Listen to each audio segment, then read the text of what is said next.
আওয়ামী লীগ আসছে কথাটা না বলে আমি যদি বলি আওয়ামী লীগ জেগে উঠছে, আমার মনে হয় সেটা হবে সবচেয়ে অ্যাপ্রোপ্রিয়েট। জানা যায় যে বিপুল জনসমাগম হয়েছিল, সেখান থেকেও কিন্তু মানুষ অ্যারেস্ট করেছে জয় বাংলা বলার জন্য।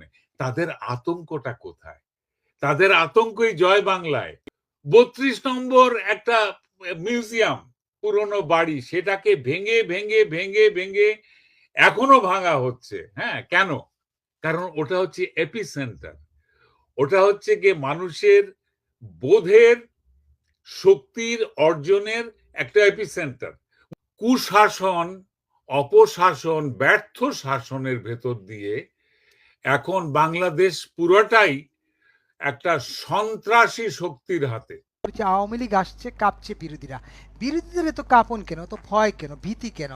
বিরোধী মানে এখন যারা সরকার পক্ষে আছেন এবং বিরোধী পক্ষ সবাই সরকার পক্ষ। তাজুল ভাই যদি শুরু করেন। হ্যাঁ, ধন্যবাদ বিপুল আমাকে সংযুক্ত করার জন্য। আওয়ামী লীগ আসছে কথাটা না বলে আমি যদি বলি আওয়ামী লীগ জেগে উঠছে, আমার মনে হয় সেটা হবে সবচেয়ে অ্যাপ্রোপ্রিয়েট। কারণ কেউ যদি চলে যায় তখন সে ফিরে আসে। হ্যাঁ, আওয়ামী লীগ কিন্তু কোথাও চলে যায়নি।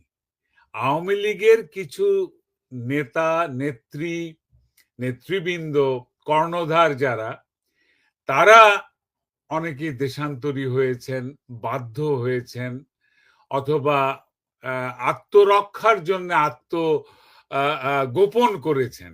হুম, কিন্তু তার অর্থ এই নয় চলে যাওয়া নয়। দেশকে ফেলে যারা গত সেই ৭১ সাল থেকে এখন পর্যন্ত যারা ক্ষমতায় কখনো ছিলেন কখনো ছিলেন না, কিন্তু দেশটাকে গড়ে তোলার জন্য তাদের যে প্রচেষ্টা সেটা তো আমরা সবাই জানি। আর আর এই যে গত ২ বছর ধরে ২৪-এর জুলাইয়ের হুজ্জত যেভাবে একটা সরকারকে পতন করা হয়েছে, সেটা তো গণতান্ত্রিক তো মোটেও না, সেটা হচ্ছে একটা সন্ত্রাসী আন্দোলন যেটার ভেতর দিয়ে পতন হয়েছে। সেটা কোনো গণতান্ত্রিক পদ্ধতিতে সরকার পতন হলে আমার কোনো আপত্তি নেই, কারোই কোনো আপত্তি নেই। সেটাই ভবিতব্য, সেটাই হওয়া উচিত। কিন্তু সেটা হয়নি। তো এখন এই সন্ত্রাসের ভেতর দিয়ে, প্রতারণার ভেতর দিয়ে যারা ক্ষমতাচ্যুত করে নিজেরা ক্ষমতা দখল করেছেন, অনেকগুলো অনেকগুলো কু হয়েছে, কিন্তু শুধু একটা না। একটা সরকার আন্দোলন, সরকার পতন, সরকার চলে যাওয়া, কারো মানে ক্ষমতা দখল করা, আরেকজনকে এনে সেখানে বসানো, তারপরে সেখান থেকে শিফটেড, এই যে প্রসেসগুলো আমরা আমরা তো এখন সবগুলো স্পষ্ট হয়ে উঠেছে। শুধু আমাদের সামনে বলতে আমি সাধারণ জনগণের কথা বলছি। একদম খেটে খাওয়া মানুষ পর্যন্ত যারা এফেক্টেড হয়েছেন এই টার্মোয়েলে, সবাই কিন্তু বুঝতে পারছেন যে এই কতগুলো ষড়যন্ত্র ছিল, ষড়যন্ত্রগুলো এখন স্পষ্ট হয়ে ফুটে উঠেছে। দেশের স্বার্থ বিক্রি করে দেয়া হচ্ছে, ক্ষমতার দ্বন্দ্ব চলছে এবং ক্ষমতা ভাগাভাগি হচ্ছে সব ষড়যন্ত্রের ভেতর দিয়ে। এটা স্পষ্ট হয়ে উঠেছে এবং ভালো কিছু হয়নি। যদি দুবেলা পেট পুরে লোকে খেতে পারত, তারপরও তখন হয়তো চিন্তা করতে, আচ্ছা যাই হোক আমরা তো খেতে পড়তে পারছি। বেশিরভাগ জনগণ কিন্তু নিজেদের উপার্জন সংহত থাকলে অসন্তুষ্টি তেমন ভাবে তৈরি হয় না। কিন্তু কুশাসন, অপশাসন, ব্যর্থ শাসনের ভেতর দিয়ে এখন বাংলাদেশ পুরোটাই একটা সন্ত্রাসী শক্তির হাতে।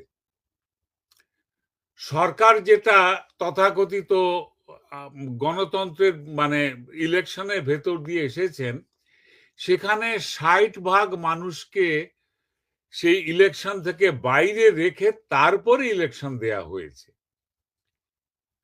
যদি ধরে নেই যে একটা ওপেন ইলেকশন আজকে হয়, হ্যাঁ, মনে করেন জাতিসংঘের তত্ত্বাবধানে একটা ইলেকশন হবে, যেখানে জাতিসংঘের শান্তিরক্ষী বাহিনী, বাংলাদেশের আর্মি ছাড়া জাতিসংঘের শান্তিরক্ষী বাহিনী এসে যদি দেখভাল করে একটা ওপেন ইলেকশন দেয়, এই যে যারা এখন ক্ষমতায় আছেন এরা কেউ থাকতে পারবেন না। আর সেটা যদি নাও হয়, এটা হাইপোথেটিক্যাল একটা ব্যাপার বললাম, ধরে নেওয়ার কথা বললাম, কিন্তু তারপরেও জনগণ কিন্তু এই সব অন্যায়, অবিচার, বিদ্বেষ, ধর্মবিদ্বেষ এগুলোকে মেনে নিচ্ছে না, বিরক্ত হচ্ছে।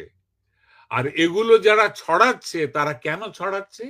কারণ তারা জানে যে তারা একটা সন্ত্রাস এবং প্রতারণামূলক ষড়যন্ত্রের ভেতর দিয়ে ক্ষমতা দখল করেছে। যদি সেখান থেকে তাদের পতন হয়, তাহলে চরম শাস্তি নেমে আসবে তাদের মাথায়। কাজে এখন যারা বড় বড় বক্তব্য দিচ্ছেন, বিপুল যেভাবে বললেন যে আওয়ামী লীগকে রাজনীতি করতে দিব না, তাদেরকে আসতে দেওয়া হবে না, তাদের রাজনীতি শেষ, জয় বাংলা বলার জন্য ২০ জন তরুণকে অ্যারেস্ট করা হয়েছিল ইঞ্জিনিয়ার মোশাররফ হোসেনের সেই লক্ষ লক্ষ জনগণের শেষ সম্মান জানানোর যে অনুষ্ঠান, মানে অনুষ্ঠান বলতে আমি বোঝাচ্ছি তার শেষকৃত, তার সমাহিত করার জানা যায়। জানাজা, যে বিপুল জনসমাগম হয়েছিল, সেখান থেকেও কিন্তু মানুষ অ্যারেস্ট করেছে জয় বাংলা বলার জন্য। তাদের আতঙ্কটা কোথায়? তাদের আতঙ্কই জয় বাংলায়। মুক্তিযুদ্ধকে কেন মুছে দিতে চাচ্ছে? কারণ মুক্তিযুদ্ধ হচ্ছে কি এদেশের মানুষের ঐক্যবদ্ধ হওয়ার মহাশক্তি। ৩২ নম্বর একটা মিউজিয়াম, পুরনো বাড়ি, সেটাকে ভেঙে ভেঙে ভেঙে ভেঙে এখনো ভাঙা হচ্ছে। হ্যাঁ, কেন? কারণ ওটা হচ্ছে এপিসেন্টার। ওটা হচ্ছে গিয়ে মানুষের বোধের, শক্তির অর্জনের একটা এপিসেন্টার। মনে করছে এটা ভেঙে দিলে বোধহয় মানুষ ভুলে যাবে সবকিছু। তো এগুলো তো হচ্ছে না। এই আতঙ্কটা সেই জন্যেই, যদি যে শক্তিটা বাংলাদেশে সত্যিকার অর্থে উন্নয়ন করেছিল, যারা সত্যিকার অর্থে সন্ত্রাসীদেরকে জেলের ভেতরে রেখেছিল, যারা সত্যিকার অর্থে এই মানে যে যে সন্ত্রাসবাদী যে দলগুলো, সেগুলোকে দমন করেছিল, হ্যাঁ, টেরোরিস্টদেরকে দমন করেছিল যারা, সেই শক্তিটা আবার ফিরে আসবে, জেগে উঠবে। এটা হচ্ছে আতঙ্কের একমাত্র কারণ, যে তাহলে এই যারা ছাড়া পেয়েছে এদের তো আবার ঢুকে পড়তে হবে। তো আতঙ্কটা সেইখানেই। আর কেন জেগে উঠবে সেটা নিয়ে আমার এখানে বিজ্ঞ আলোচকরা রয়েছেন, তারা নিশ্চয়ই অনেক যুক্তি এবং দিতে পারবেন। আমার ধারণা যে মানুষ জেগে উঠছে এবং জেগে উঠবেই।